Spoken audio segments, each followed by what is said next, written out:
자, 1969년 탈착륙. 여러분 머릿속에 딱 떠오르는 장면 다들 있으시죠? 아마 지지직거리는 흑백 화면 속에서 우주 비행사가 달 표면에 첫 발을 내딛는 바로 그 모습일 겁니다.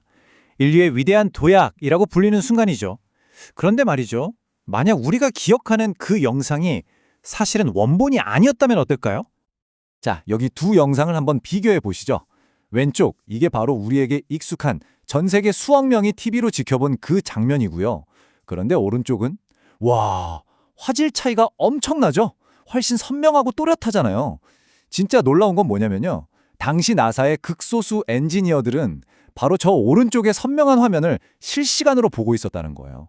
그러니까 전 세계가 유령처럼 흐릿한 이미지를 보고 있을 때 그들은 역사의 위대한 순간을 말 그대로 눈앞에서 생생하게 목격하고 있었던 거죠. 아니 그럼 그 중요한 원본 테이프는 대체 다 어디로 가버린 걸까요? 네, 바로 이 질문에서부터 오늘의 우주탐정 이야기가 시작됩니다. 인류의 가장 위대한 유산이 감쪽같이 사라진 사건. 자, 지금부터 저랑 같이 그 첫 번째 단서를 한번 따라가 보시죠. 자, 그럼 먼저 이것부터 짚고 넘어가야겠죠. 애초에 왜 영상이 두 가지 버전으로 존재했던 걸까요? 여기에는 아주 중요한 기술적인 비밀이 숨어 있거든요. 달에서 지구까지 그 머나먼 40만 킬로미터를 날아오는 동안 이 완벽했던 원본 영상에 대체 무슨 일이 벌어졌던 걸까요? 핵심은 바로 저속 주사 텔레비전, 영어로는 SSTV라는 기술에 있습니다. 쉽게 말해서 당시 기술로는 달에서 찍은 고화질 영상을 실시간으로 보내기엔 인터넷 속도가 너무 느렸던 거예요. 대역폭이 부족했던 거죠. 그래서 나사가 어쩔 수 없이 특수 카메라를 만들었는데 이게 초당 10프레임에 320 라인, 당시 방송 표준과는 전혀 다른 방식이었어요. 그러니까 화질 자체는 끝내줬지만 정작 이걸 우리 집 TV에서는 볼 수가 없었다 이겁니다. 자, 달에서 출발한 원본 신호, 이건 정말 깨끗하고 완벽했어요. 지구에 있는 추적 기지국까지는 아무 문제 없이 도착했죠. 근데 진짜 문제는 여기서부터 시작됩니다. 이 특수한 SSTV 신호를 일반 TV로 보려면 스캔 컨버터라는 장비로 한번 변환을 해줘야 했거든요. 근데 이 과정에서 화질이 그냥 와장창 깨져버린 거예요. 마치 선명한 원본 사진을 오래된 복사기로 계속 복사하고 또 복사한 것처럼요. 여기에다 전 세계로 방송을 내보내면서 신호가 더 약해지니 화질은 더더욱 나빠질 수밖에 없었죠. 얼마나 실망스러웠냐면 이 특수 카메라를 직접 만든 책임자 스탠 리바조차도 TV 화면을 보면서 아니 이게 아닌데 왜 이렇게 흐릿하지? 하고 고개를 갸우뚱했을 정도니까요. 자기 카메라 성능이 훨씬 좋다는 걸 누구보다 잘 아는 사람이었으니까 오죽했겠어요? 하지만 인류 최초의 달 착륙이라는 엄청난 성공에 가려져서 이 원본 영상의 가치는 사람들의 기억 속에서 서서히 잊혀져 갔습니다. 그렇게 수십 년의 세월이 흘렀습니다. 그런데 말이죠. 이 잊혀진 걸작을 찾아야겠다고 결심한 사람들이 나타난 거예요. 이게 나사가 공식적으로 찾아봅시다 한 게 아니고요. 정말 순수하게 은퇴한 엔지니어들, 우주를 너무 사랑하는 팬들, 그리고 저 멀리 호주에 있는 과학자 한 명까지 그야말로 열정 하나로 뭉친 어벤져스 팀이었습니다. 이분들의 수색은 정말 길고 긴 여정이었어요. 시작은 1997년 호주 팍스 천문대의 존 사키시안이라는 분이 혼자서 조사를 시작한 거였고요. 그러다 2001년에 대박 사건이 터집니다. 당시 그 고화질 모니터를 찍어둔 폴라로이드 사진을 찾아낸 거예요. 이걸로 전설의 테이프가 진짜 존재했다는 게 증명된 거죠. 그리고 마침내 2004년 호주의 한 가정집 차고에서 무려 36년 동안 잠자고 있던 테이프가 발견되면서 와, 이제 진짜 찾았구나 하는 희망이 최고조에 달하게 됩니다. 하지만 기대가 크면 실망도 큰 법이죠. 이 테이프를 나사로 보내서 어렵게 재생을 해봤더니 글쎄, 달 착륙 영상은 온데간데 없고 1967년에 했던 훈련 시뮬레이션 데이터만 들어있었던 겁니다. 정말 허탈했겠죠? 그런데 이분들 보통이 아니에요. 여기서 포기한 게 아니라 오히려 그래, 진짜는 따로 있다, 무조건 찾는다 하고 의지를 더 불태우게 됩니다.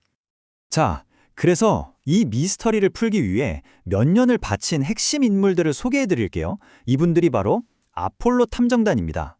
먼저 나사 내부자 리처드 나프지거, 이분이 내부 자료를 볼 수 있었고요. 그리고 달 착륙 카메라를 직접 만들었던 장본인 스탠 리바, 여기에 은퇴한 베테랑 엔지니어와 열정 넘치는 팬들까지. 야, 정말 어벤져스급 드림팀이죠. 이제 이분들의 노력이 알려지면서 수색은 나사의 공식적인 지원을 받게 됩니다. 하지만 진짜 어려운 싸움은 이제부터 시작이었어요. 왜냐하면 수십 년 묵은 나사의 기록 보관소라는 게 이건 뭐 거의 미궁 수준이었거든요. 바로 이때 카메라를 만들었던 스탠 리바가 기가 막힌 아이디어를 냅니다.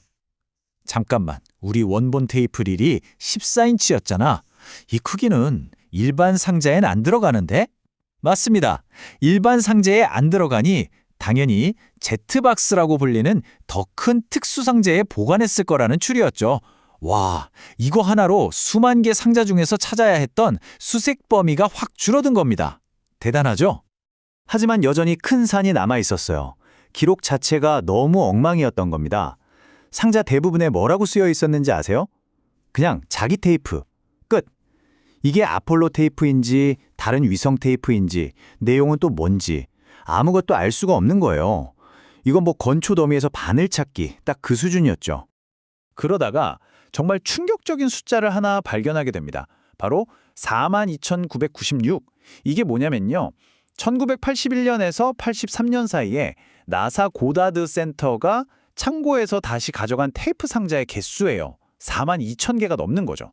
만약 우리가 찾는 아폴로 11호 테이프가 이 속에 섞여 있었다면 솔직히 이 숫자만 봐도 이걸 찾는다는 게 거의 불가능에 가깝다는 걸 알 수 있죠. 그렇게 몇 년 동안의 끈질긴 추적이 이어졌고 마침내 팀은 이 미스터리의 진실에 다가가게 됩니다. 그런데 그들이 마주한 진실은요. 정말 누구도 상상하지 못했던 아주 허무한 것이었습니다.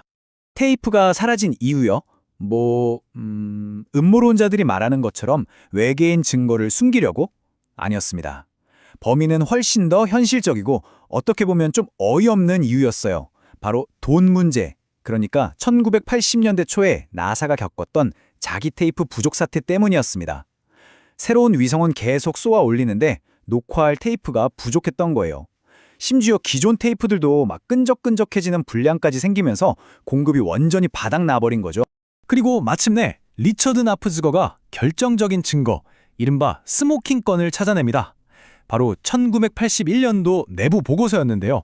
거기엔 이렇게 똑똑히 쓰여 있었습니다. 케이프가 너무 부족해서 공급에 심각한 부담이 가고 있다. 그래서 어떻게 했냐고요? 네, 맞습니다. 창고에 쌓여있던 낡은 테이프들을 그냥 재활용하기로 결정해버린 겁니다. 자, 그럼 재활용은 어떻게 할까요? 바로 디가우징이라는 과정을 거칩니다. 이게 뭐냐면 강력한 자기장으로 테이프에 기록된 내용을 그냥 싹 다 지워버리는 거예요. 포맷하는 거죠. 결론은 정말 허무하죠. 인류 역사상 가장 중요한 영상 기록이 담긴 그 테이프는 그냥 오래된 테이프 중 하나로 취급받아서 싹 지워진 뒤에 다른 위성 데이터를 녹화하는데 재사용됐을 가능성이 거의 100%라는 겁니다. 예산 절감이라는 아주 현실적인 이유 때문에 역사상 가장 위대한 유산이 사라져버린 거죠. 8년간의 노력이 이렇게 허무하게 끝나나 싶었죠? 하지만 이 이야기는 여기서 끝나지 않습니다. 이분들의 노력이 결코 헛된 게 아니었거든요. 정말 예상치 못한 아주 멋진 반전이 기다리고 있었습니다. 원본을 찾는 데는 실패했지만 그 대신 더 값진 걸 얻었어요. 이분들이 전 세계를 뒤지는 과정에서 당시 방송용으로 만들어졌던 수많은 사본들 중에 가장 상태가 좋은 최고의 사본들을 찾아낸 겁니다. 특히 CBS 뉴스 보관소에 있던 게 대박이었죠. 그래서 이 탐정단의 임무가 바뀝니다. 사라진 원본 찾기 위해서 현존하는 최고의 영상을 복원하기로요. 그리고 바로 이게 그 결과물입니다. 한번 보세요. 정말 놀랍도록 선명하지 않나요? 할리우드 영화 복원 전문 회사가 최첨단 기술로 되살려낸 거예요. 덕분에 우리는 40년이라는 시간이 훌쩍 지나서야 마침내 그날 극소수의 엔지니어들만 봤던 바로 그 장면에 가장 가까운 역사상 가장 선명한 달 착륙 영상을 볼 수 있게 된 겁니다. 정말 대단하죠? 여기서 재미있는 이야기 하나 해드릴까요? 이렇게 나사가 역사적인 기록을 실수로 지워버리고 있을 때 정작 예술가들은 달에 예술 작품을 몰래 보내고 있었다는 사실 아세요? 앤디 오월 같은 유명 작가들이 자기 작품을 손톱만한 세라믹 칩에 담아서 아폴로 12호 착륙선에 슬쩍 붙여서 보냈다고 해요. 참 아이러니하죠. 어쩌면 달에 영원히 남을 인류의 유산은 과학 기록이 아니라 예술 작품일지도 모르겠습니다. 자, 이 아폴로 11호의 사라진 테이프 이야기는 결국 우리에게 아주 중요한 질문을 던지는 것 같아요. 고작 자기 테이프에 담긴 역사도 이렇게 쉽게 사라지는데, 사진 찍고 지우는 게 일상인 지금, 모든 게 디지털 파일이고 클라우드에 저장되는 이 시대에 과연 우리 자신의 역사, 우리의 소중한 기록들은 안전할까요? 어쩌면 아주 먼 훗날 누군가가 지금 우리가 무심코 지워버린 바로 그 기록을 이 사라진 테이프처럼 애타게 찾고 있을지도 모르는 일 아닐까요?